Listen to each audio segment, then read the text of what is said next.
So apparently some Dragon Age, the Veilguard leaks came out today and basically, to the shock of no one, confirmed everything we think we already know about this game or suspected. It's going to be a woke DEI mess and it's going to flop. We've already talked about how pre-orders for this game have been abysmal and that this game hasn't even launched yet. It's 2 weeks away and it's not even in the top 50 bestsellers on Steam at this point. I don't. This game's gonna flop so hard, and it's because they're more focused on woke ideologies, narratives, agendas instead of actually making a game people want to play. Grum's made this tweet that we're gonna talk about, dissect, and kind of read, give my thoughts about it. But it goes into detail about all the leaks, which come from a video that Jay Viper shared. And the video is going to be in the description down below, just to give you guys a little bit of a snippet from it. It's on a channel called Nuri, and the video is titled, I talked to a Dragon Age the Veilguard playtester, and he confirmed my worst fears. So basically all of our worst fears at this point. And again, like I said, it seems like every single video game studio is just infected with all this bullshit. We don't want to have some kind of lecture about who you're fucking in the bedroom on our video games, all right?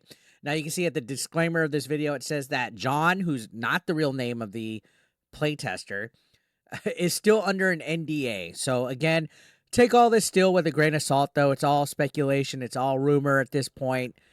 Take it all with a grain of salt, okay? Anytime that somebody says there's an insider or anything. But if we're led to believe that this stuff is true, this is very concerning. So, says, for his safety, he decided to keep the spoilers to a minimum. There's no way to verify the info he gave me is true until the game comes out. So this is all alleged information until the game's release. So that's the disclaimer. But if you want to go and take a look at this video, you can see. And yeah, it's it's basically an interview. It's all it's just disappointed. Right? Yeah, it is. I really. If you want to go through, they're talking about all the leaks, everything. So very interesting video. But Grum's basically detailed it point by point in a fantastic way. But still, go check out the video, show some love, say But Eric sent you their way. It says, Dragon Age Veilguard leak. Worst fears confirmed, and it's much worse than we think. This is the end of BioWare. Nuri gets the scoop in her interview with a game tester who reveals all alleged rumors from testing in 2023 build highlights that the game is super woke. Well, we knew that. We saw the top surgery scar, so of course it's going to be super woke. It says pronouns in your face. Kunari companion literally introduces themselves with immersion-breaking modern language. I identify myself as non-binary. So it's like these wokies, these political activists, forget that this game takes place in a fantasy realm setting. There's no such thing as a modern audience in a fantasy world. There's no such thing as non-binary or identifying yourself. It's absolutely immersion breaking. And these guys are so fucking nuts and unhinged that they have to feel represented in their video games. Why? You're either a retard or you're a narcissist or both if you feel like you have to have a representation of yourself and feel relatable to characters in a game or your movies or your TV shows or your cartoons. That's just my opinion, though. Now, going on, it says romances were and still may be gender locked. Unless you choose a pronoun other than he, him, you must be pansexual. Wow. Or you are restricted to 2 romance options, Navy and Harding. While other choices may romance anyone, this might have changed due to Baldur's Gate 3 success and influence. So it's going to force you to choose to be pansexual in order to have more than, a handful of romance options. Again, it's this whole weird craze of being pansexual and fucking everything and stuff. Don't get me wrong, sex is great, but again, it's pushing agendas here.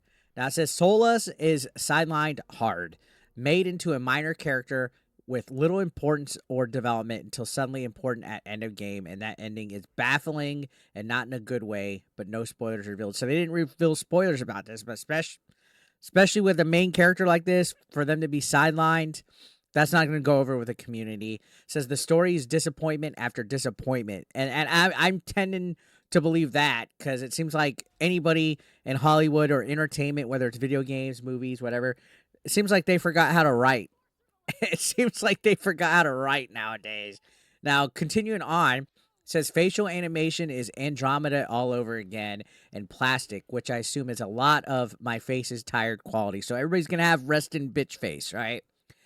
Inquisitor and Inquisition is corrupt and may not be of any help, even if you didn't disband it.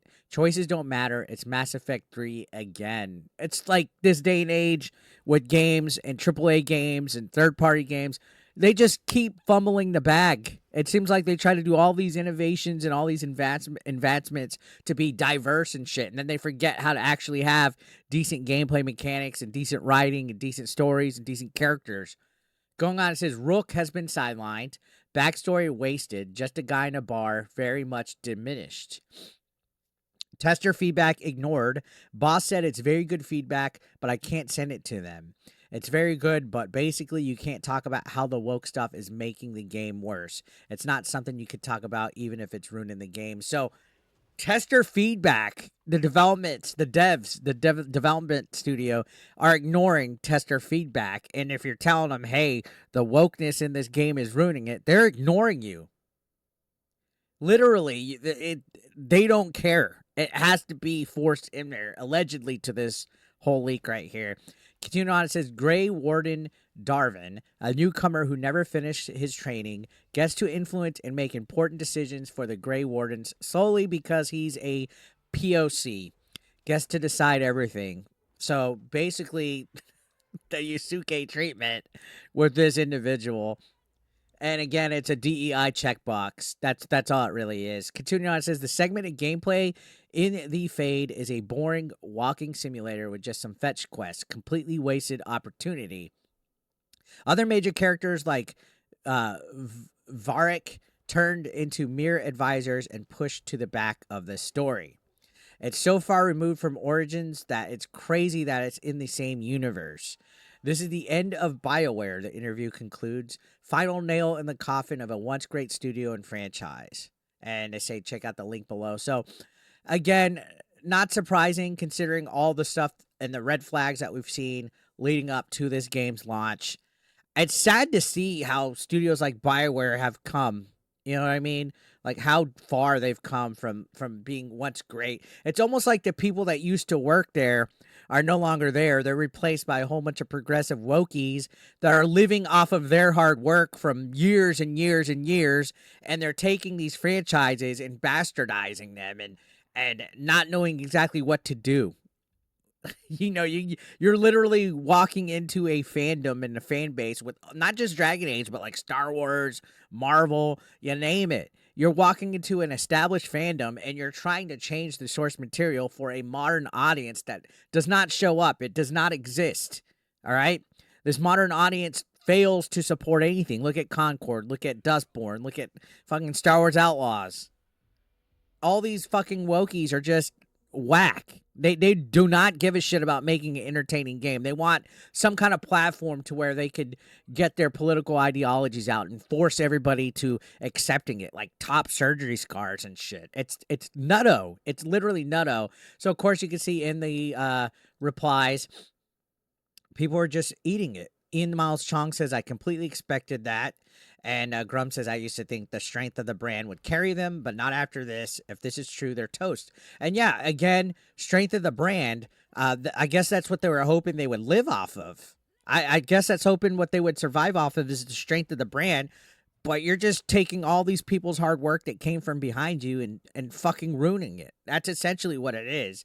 Continuing on, it says, there's no way BioWare can come back from this. Any company that gets taken over by the activist Rainbow Mafia doesn't survive. And that's absolutely on the fucking money. And you could see there was this thing going on, and I wanted to talk about this, but Scott Harding in the game has a Madam's apple. A Madam's apple. Look at that. What the fuck is this shit? A Madam's fucking apple on a fucking character. Forget the fucking woke chin now, right? We got Madam's apples going on. And they, you know, it's like, what the fuck? Indeed. like what are they doing with gaming these days, honestly? I wanted to touch into that. You can see average BioWare employee. I always wanted to cut my titties off in game. At this point, I don't even care if these AAA companies keep making woke trash. They could go broke, and I will give my money to AA developers that deserve it by making good games good and giving the finger to DEI. You can see people were just saying, hey, fuck this. And again, they try to label it as us being the vocal minority. No, we're the majority. And you're right on the money when you say that the casual common gamer doesn't care about this stuff.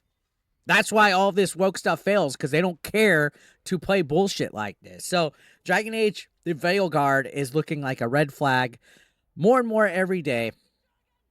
You hate to see it, but at the same time, you can't look away at that fucking train wreck. So let me know your thoughts in the comment section down below, guys. I'd love to hear what you guys have to say. Subscribe if you're brand new. We're on the road to 93,000 subscribers. I'd love for you guys to join the 8-Beat Nation. I'll see you on the next one. Thank you for watching.